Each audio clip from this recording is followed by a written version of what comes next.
হাঁটতে হাঁটতে আয়া বললাম গাঙ্গের পার। এখন গাঙ্গের পার আয়া তো আমি গেছি অবাক হইয়া। আমি 3 দিন আগে গাঙ্গের পার আয়া গেছি আর কি। তো আয়া দেখছিলাম যে গাঙ্গের পানি একবারে মোটামুটি ধরেন শুকাইয়া পানি অর্ধেকে নেমে গেছিল আর কি। তো একটা খরা আছিল, প্রচুর পরিমাণে রোদ আছিল। তো আজকে আইছি, আজকে 2 দিন যাবৎ প্রচুর পরিমাণে বৃষ্টি হইতেছে, রাত দিন 24 ঘন্টায়।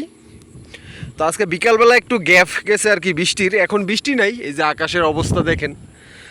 তো আইসা দেখি কি গাঙ্গের পানি আবার টয়টম্বুল। ওই যে আপনাদেরকে ফার্স্ট টাইমে যে একটা ভিডিও দিছিলাম যে গাঙ্গের পানি বাইরে গেছে, ওই পানি যতটুকু ছিল আপনার এর চেয়ে বেশি পানি এখন দেখা যাইতেছে আর কি।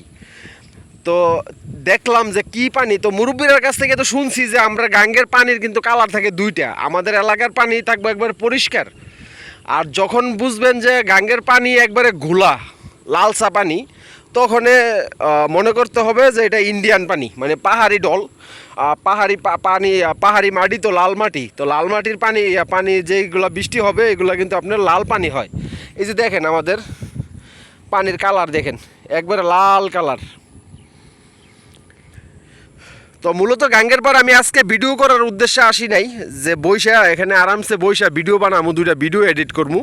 তো ওই চিন্তা ভাবনা করে আইসি আর কি।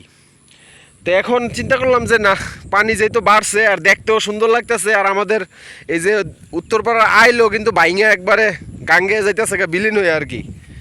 এই যে দেখেন কীভাবে কি বাঙ্গাটা ভাঙছে, এই যে এগুলো কিন্তু এবার ভাঙছে। তারপরে এই যে বাঁশ দেওয়া কিছু ঠিকা দেওয়া হয়েছে, তারপরেও কিন্তু রাখা যাইতেছে না, মানে যে পরিমাণে ভাঙতেছে। মানে মনে হয় যে এই বছরে আইল টিকায় রাখাটা খুব টাফ ব্যাপার হয়ে যাবে। আমি একটু উপর থেকে দেখাই আপনাদেরকে, তাইলে বুঝতে পারবেন।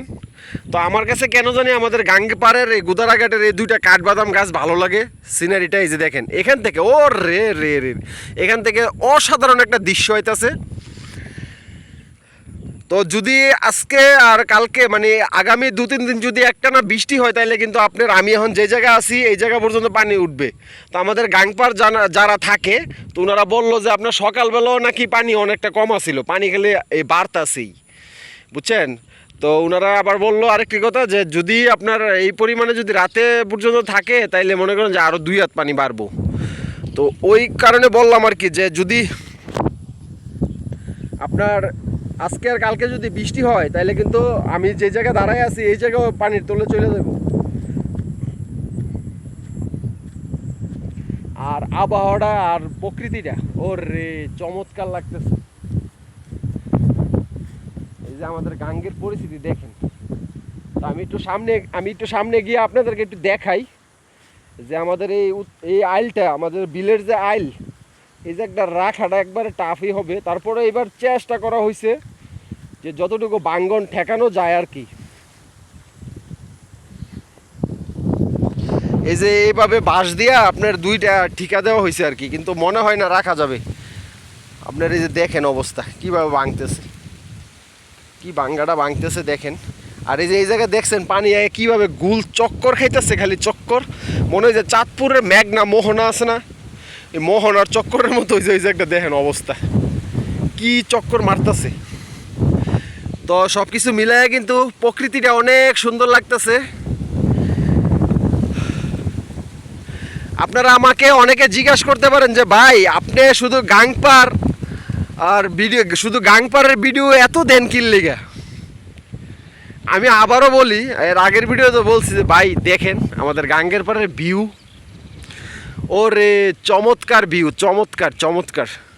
খালি চোখে যদি আপনারা দেখতে পাতেন তাহলে আরও ভালো লাগতো আর কি। আর ওই দিন আপনাদেরকে একটা ভিডিও দিছিলাম আমি, যে গাংপাড় কুটি যাওয়ার জন্য আইসা বসে রয়েছি, নৌকা পাই না। আপনারা এই যে এখন আমি আসছি আধা ঘন্টা হয়েছে, আধা ঘন্টার মধ্যে মিনিমাম 20টা নৌকা আপ ডাউন করছে, বুঝছেন। এই হইতেছে কপাল। তারপরে মনটা একবার চাইছিল যে যাই কুটি থেকে একটু ঘুরে আসি, কিন্তু কাজ নাই, এই কারণে গেলাম না আর কি। এই যে কাঠবাদাম 2টা গাছ, এই গাছগুলো যত বড় হবে তত এই জায়গাটা সুন্দর লাগবে। আর এই কাঠবাদাম 2টা গাছ কিন্তু আমাদের গ্রামের কেউ লাগাইছে না, এটা সম্ভবত জাজিয়ারার কোনো সহৃদয়বান ব্যক্তি লাগাইছে আর কি।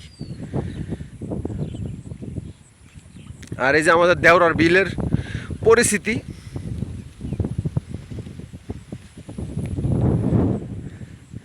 তো গাইস, দূরে কাছে দেশ বিদেশ যে যেখান থেকে ভিডিওটি দেখতেছেন একটু শেয়ার করে দিয়েন। এটা হইতেছে আমাদের পাক দেওরা গাঙ্গের পার অর্থাৎ গুদারাঘাট, দেওরা গুদারাঘাট।